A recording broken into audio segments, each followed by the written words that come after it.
Hello and welcome back to What Is, the channel where we peel back the layers of the everyday and the extraordinary to uncover the hidden stories of the things we think we know. Today we're embarking on a journey to unravel the full, fascinating, and sometimes frankly baffling history of a holiday celebrated by billions worldwide. We're talking about Easter. For many, it's a time of pastel colours, chocolate bunnies, fresh spring outfits, and perhaps a family brunch. For others, it's the holiest day of the Christian calendar, a cornerstone of faith. But how did these two seemingly disparate celebrations become so intrinsically linked? What is Easter really, beyond the candy aisle and the church pew? Its origins are a rich, complex tapestry woven from ancient faiths, pagan spring festivals, astronomical calculations so intricate they'll make your head spin, and yes, even a giant bunny delivering eggs. Get ready, because it's a story far more layered than you might expect. At its very heart, Easter is the central celebration of the Christian faith. It commemorates the resurrection of Jesus Christ from the dead, an event believed to have occurred 3 days after his crucifixion. This isn't just a single day, it's the accumulation of a sacred period known as the Paschal Triduum, meaning 3 days. It all begins on Holy Thursday, or Maundy Thursday. This is when the Christians remember the Last Supper, a pivotal moment when Jesus shared his final meal with his disciples. During this meal, he instituted the Eucharist, or Holy Communion, inviting his followers to remember him through bread and wine. But it wasn't just a meal, it was also a profound act of humility, as Jesus stopped to wash the feet of his disciples, setting an example of radical service. This night also marks the agony in the garden, followed by his betrayal and arrest, a night heavy with foreboding, a final, intimate farewell before the storm. Then comes Good Friday, a day of profound solemnity and sorrow, marking the crucifixion and death of Jesus Christ. It's called good, not because anything good happens in the conventional sense, as it was a day of immense suffering, but likely from God's Friday, or perhaps simply to signify its holy and redemptive nature. It's a day of fasting, quiet reflection, and deep prayer for many, recognizing the sacrifice made for humanity's sins. Many churches hold services specifically at 3 p.m., the traditional hour of Christ's death, emphasizing the gravity of the event and the profound silence that follows. Holy Saturday follows, a day of quiet anticipation, a profound stillness between the darkness of Good Friday and the blinding light of Easter Sunday. It represents the time Jesus spent in the tomb, a period of waiting, of uncertainty, where faith was tested before the dawn of hope. For many, it's a day to reflect on the mystery of death and the promise of a new life.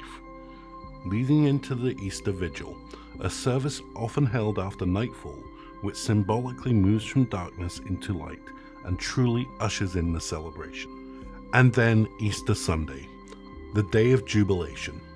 According to Christian belief, it was on this day that Jesus gloriously rose from the dead, conquering sin and death. It's the ultimate message of hope, renewal, and the promise of eternal life. The empty tomb is not a sign of absence, but of triumph. This resurrection is the central tenet of Christianity, offering redemption and spiritual rebirth, fundamentally changing the course of history and giving the faith its very foundation. Without the resurrection, Christianity as we know it simply wouldn't exist. It would just be another ancient philosophy lost to the sands of time. It's also crucial to highlight the deep, inherent connection between Easter and the Jewish holiday of Passover. Jesus' Last Supper was in fact a Seder meal, celebrating Passover, which commemorates the liberation of the Israelites from the slavery in Egypt. Early Christians, many of whom were Jewish, naturally linked Christ's sacrifice and resurrection to the themes of deliverance, redemption, and new beginnings already present in Passover. The symbolism is profound. Jesus is often referred to as the Paschal Lamb, whose sacrifice frees humanity from the bondage of sin, much as the Passover lamb's blood marked the way to freedom for the Israelites. This historical overlap would become a key factor in the complex debates around Easter's date for centuries to come. But here's where our story gets even more layered, bringing in elements that predate Christianity by millennia. While Easter is undeniably Christian, its very name and many of its most cherished symbols echo traditions far older than the cross itself. Long before the birth of Christ, people across the northern hemisphere were celebrating a different kind of rebirth, the arrival of spring. Think about it. After long, cold, dark winters, the vernal equinox, that magical moment when the day and night are roughly equal, heralded the triumphant return of warmth, light, and life. It was a time of undeniable fertility, bursting with renewed growth after the slumber of winter. Many ancient cultures had goddesses and deities associated with this vital season of spring and fertility. In Germanic paganism, there was Eostre, or Ostara, a goddess of spring, dawn, and fertility. Her festivals were celebrated around the spring equinox, often involving potent symbols of new life like eggs and hares. Coincidence that her name sounds an awful lot like Easter? Unlikely, and definitely not accidental. When Christianity began to spread across Europe, particularly in regions with strong, deeply ingrained pagan traditions, it wasn't uncommon for missionaries to adapt existing festivals.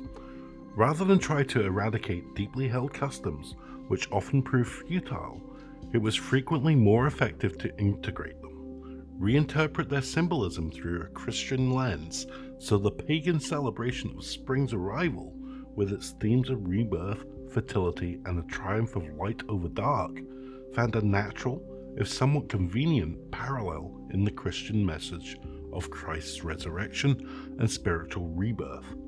It was, in essence, a masterclass in religious rebranding, the ultimate crossover event of ancient times. The solemnity of Christian resurrection found a joyous, earthbound counterpoint in the pagan spring revelry, creating a hybrid celebration that could appeal to a broader populace, and frankly, make conversion a bit easier. In the early days of Christianity, celebrating Easter wasn't as uniform as it is today. Different communities had different practices, leading to quite a bit of confusion and even contention. Some, known as quartodecimans, literally 14thers, adhered closely to the Jewish calendar, celebrating Easter, or the Christian Passover as it was often called, on the 14th day of the Jewish month of Nisan, regardless of the day of the week. This allowed them to precisely align with the timing of the original Passover and Christ's crucifixion, emphasizing continuity. Others, however, preferred to always celebrate on a Sunday, seeing it as the Lord's Day, the day of resurrection, a distinct break from Jewish tradition and celebration of the new covenant. You can imagine the early church leaders scratching their heads, thinking, wait, are we celebrating the same thing on the same day? Or is John over there in Samaria doing his own thing, while Paul in Rome has a different schedule? This wasn't just a minor scheduling conflict. It was a significant theological debate about the relationship between Christianity and its Jewish roots, and it deeply impacted the church unity. The need for standardization grew as Christianity spread across the vast Roman Empire. By the 4th century, Emperor Constantine, who had made Christianity legal with the Edict of Milan, convened the First Council of Nicaea in 325 AD. This was a monumental gathering of bishops from across the Christian world, designed to settle various doctrinal disputes, including the nature of Christ, and to bring much-needed uniformity to the Christian practice. And one of the biggest items on the agenda, you guessed it, the date of Easter. The Council of Nicaea, after much deliberation, declared that Easter should be celebrated on the same day throughout the world, and importantly, independently of the Jewish calendar. This was a crucial step in distinguishing Christian identity from Judaism. However, they didn't just pick a random Sunday. Oh no, that would be far too simple. and frankly not nearly complex enough for ancient church fathers. Instead, they established a rule so intricate, so astronomically precise, it sounds like something designed by a group of ancient wizards who just happened to be math wizards. Here it is. Are you ready? Easter is to be observed on the first Sunday after the first full moon that occurs on or after the vernal equinox. Let me repeat that, because it is a mouthful and often requires a flowchart. It's the first Sunday after the first full moon on or after the vernal equinox. Got it? Don't worry, neither did most people for centuries, and still many just shrug and wait for the calendar to tell them. Why such complexity? Well, the vernal equinox marks the beginning of spring, tying into those ancient themes of rebirth and renewal.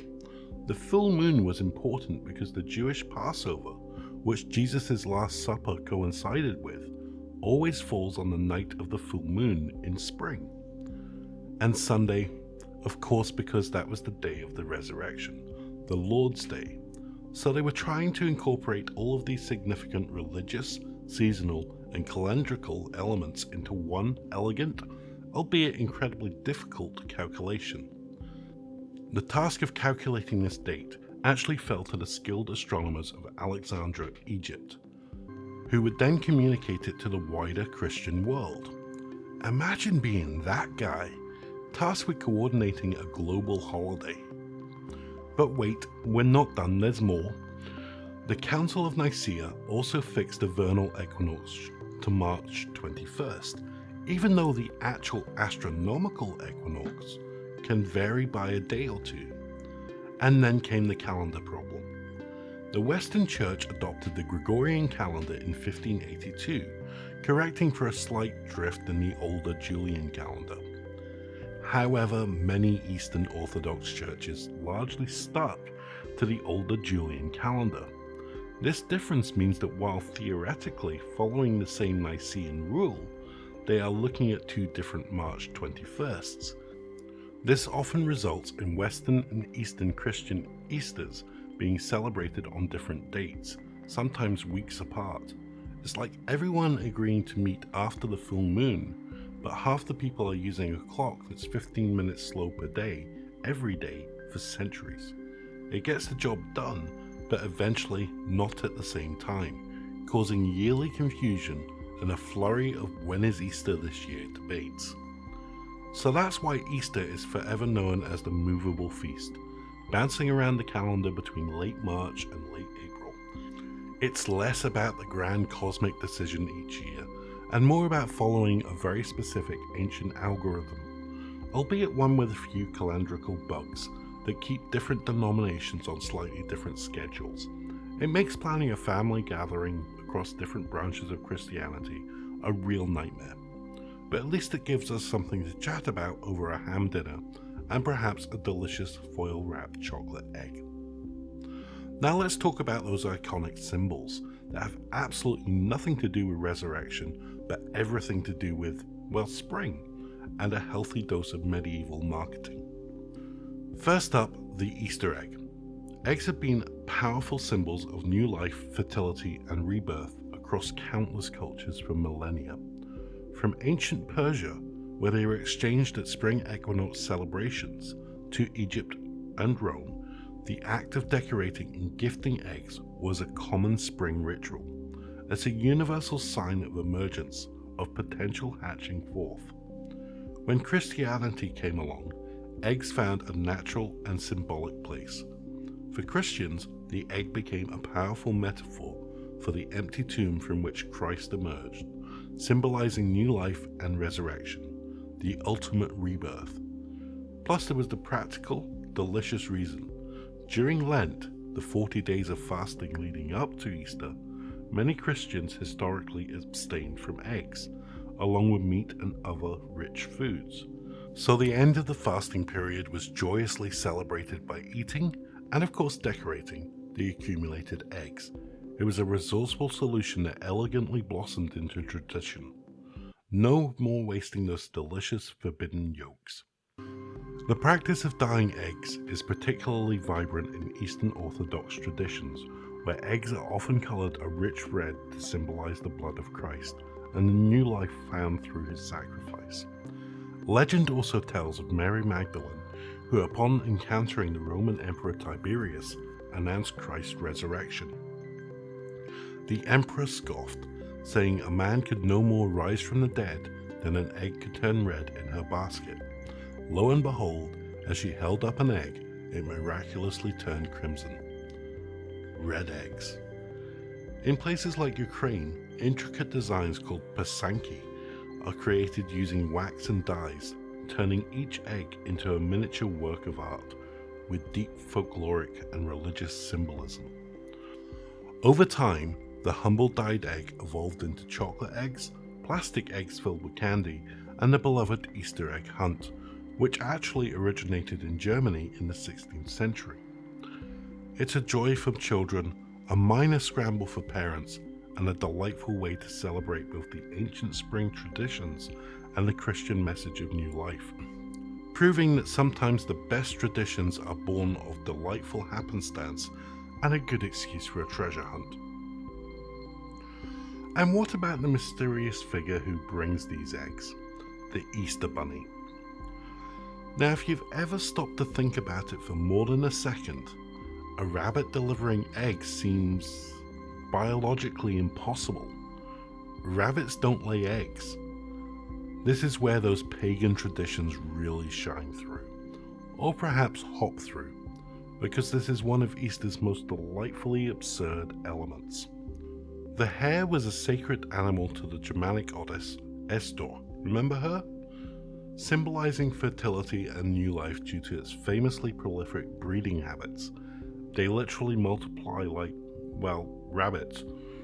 Hares also have a mystical association in ancient cultures, often linked to the moon and the coming of spring.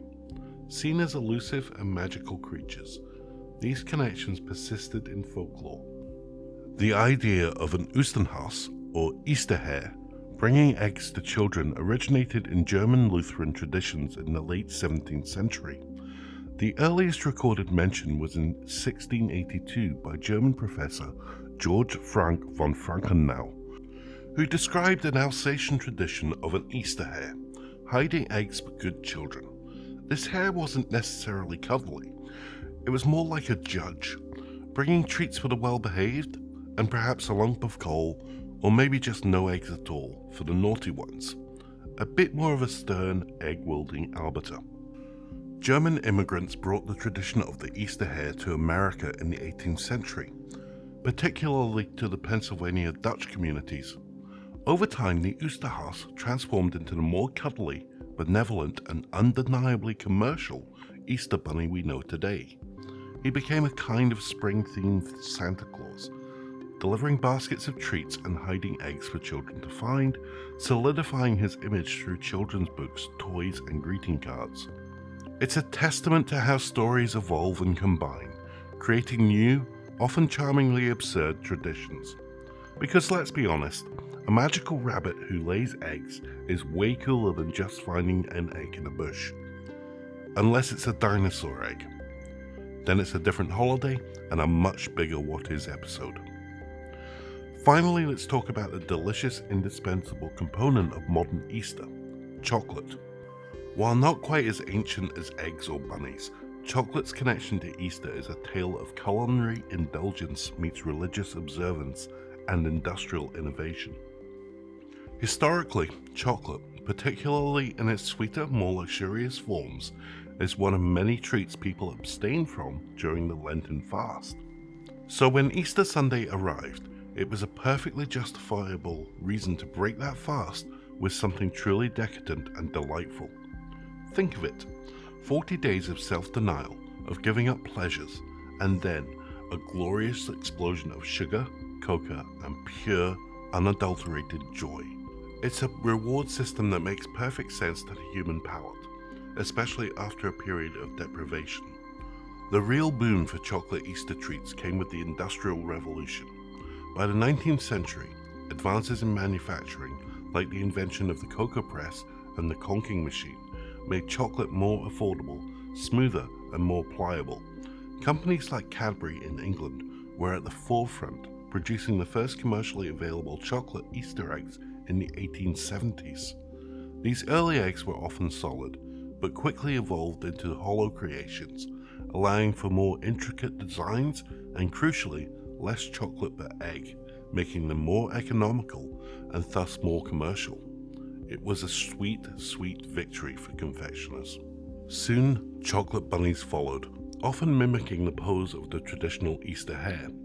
Today, Easter is one of the biggest candy-selling holidays of the year, second only to Halloween. From giant hollow bunnies to foil-wrapped eggs, delicate chocolate chicks, and the ubiquitous cream egg, chocolate has become an integral part of celebrating spring and the end of Lent.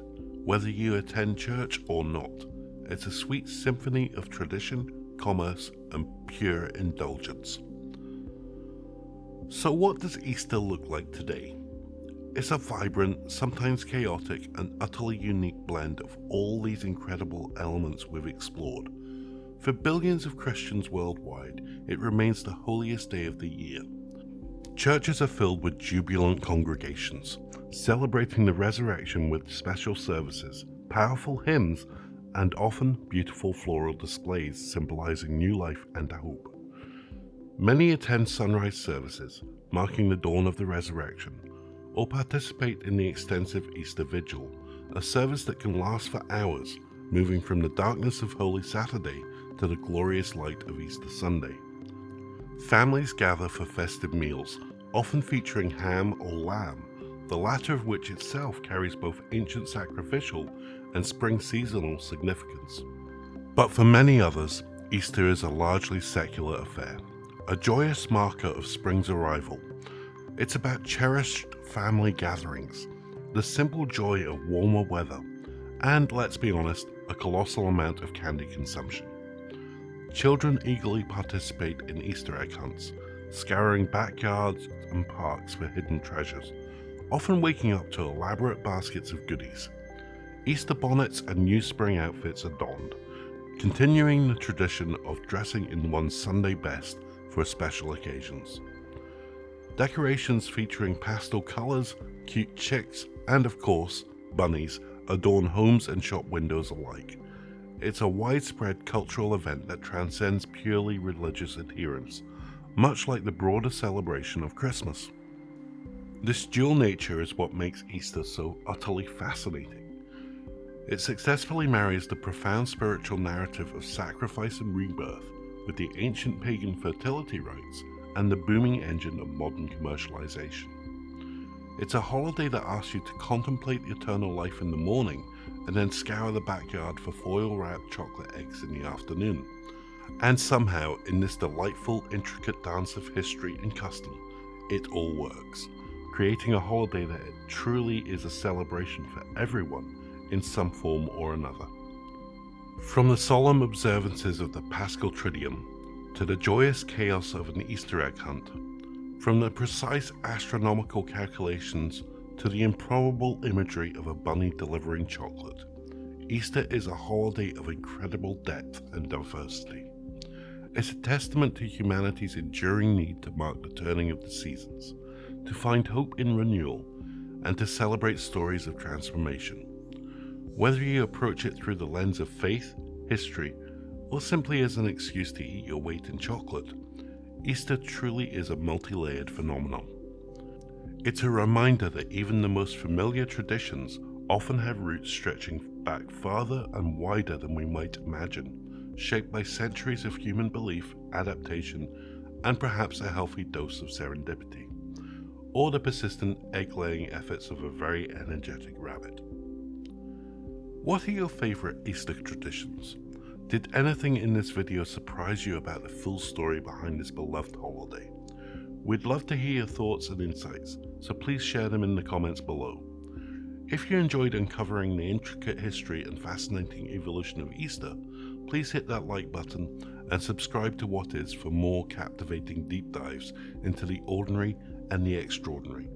And ring that notification bell so you don't miss our next exploration. Thanks for watching, and we'll see you next time.